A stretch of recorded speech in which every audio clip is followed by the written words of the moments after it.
Hello, my name is David Reeve. I'm an industry manager for paper here at Yale, and I'd like to welcome you to the Engineering Concept Centre here in Frimley, the UK.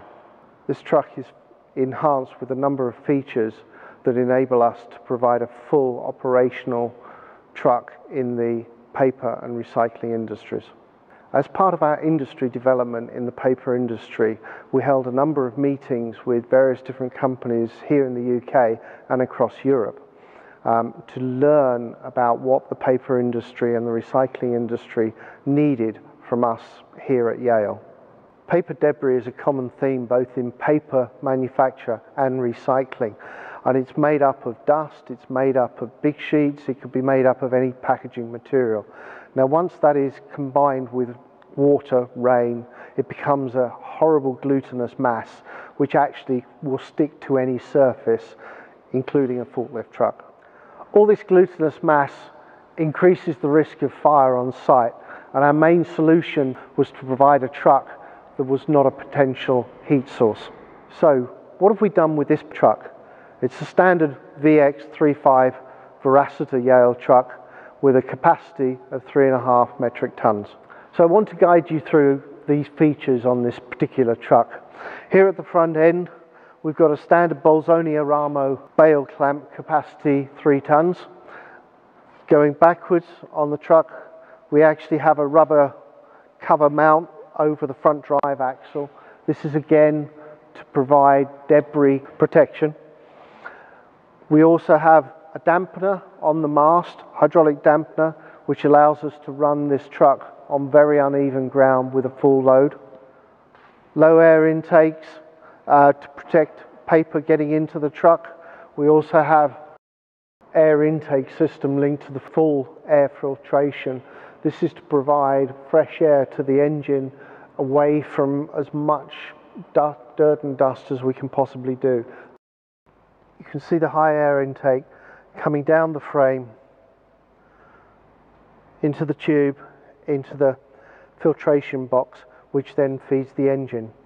You do not want the engine to be starved of air. It has to be clean air. This is where the turbo of the engine is, and it's probably the hottest part of the engine. This is a insulated cover to protect any ingress of the paper. We have a number of lights on here. We've got front and back pedestrian awareness lights. As you can see, the red light projects a line longitudinally along the length of the truck. This provides a visual awareness for any pedestrian in the vicinity. In addition to the pedestrian awareness lights that I've already shown you, in the back end of here of the counterbalance we've got a standard white noise sound emitter for when the truck is in reverse. Up on the back end here we have a radar looking for the ceiling of wherever we are. Obviously in a yard outside there is no ceiling, so the speed limit is as fast as the truck will go. Inside we can limit that truck to whatever the site requirements are. So now we've gone a little bit around the outside. I want to show you some of the features inside the cab. It's very important that the operator who spends his 8 hours, 9 hours a day feels comfortable inside this cab.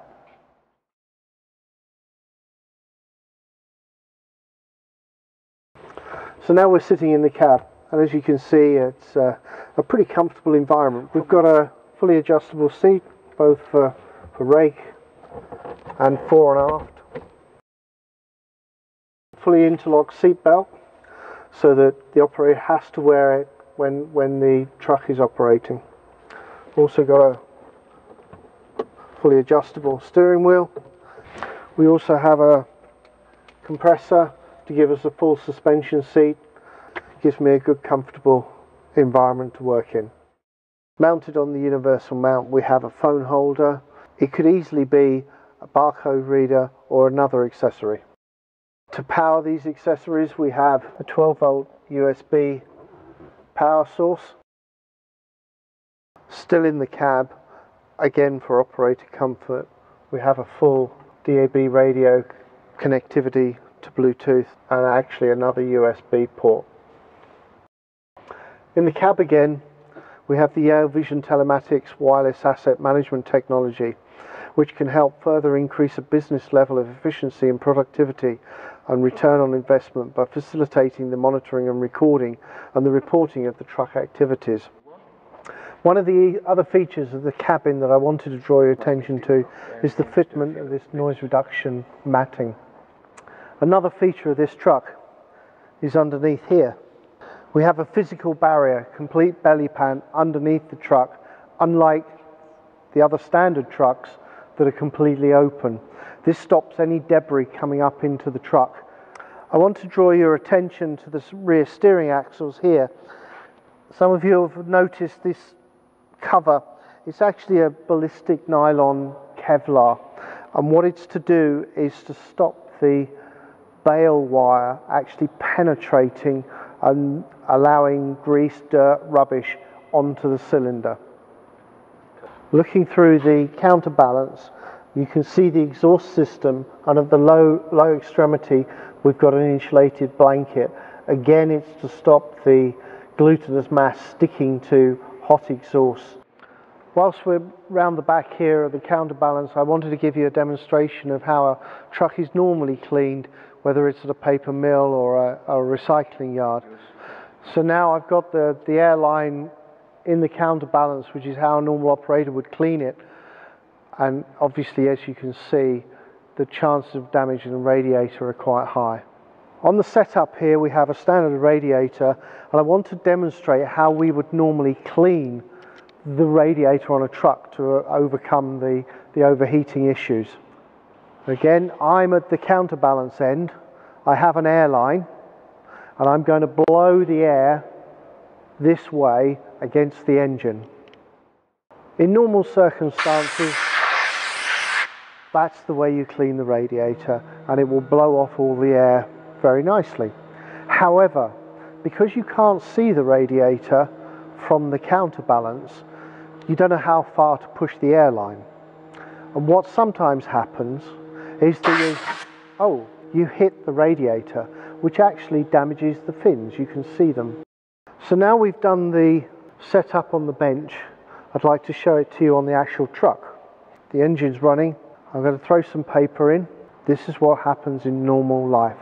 The paper gets stuck onto the radiator. So it starts to build up temperature, starts to build up less radiated effect. Go round to the other side. We have a manual switch to send the air the other way. Normally the operator doesn't touch that switch, it's completely automatic. Every 20 minutes the fan will perform this function. So when I press this switch, the angle of the vanes of the fan will actually change to give the effect of airflow from blowing onto the radiator to actually blowing 180 degrees the other way. So by understanding the needs of the customer, not only have we ended up with a self-cleaning truck, but we've ended up with an array of solutions that will give the paper and the recycling industry peace of mind.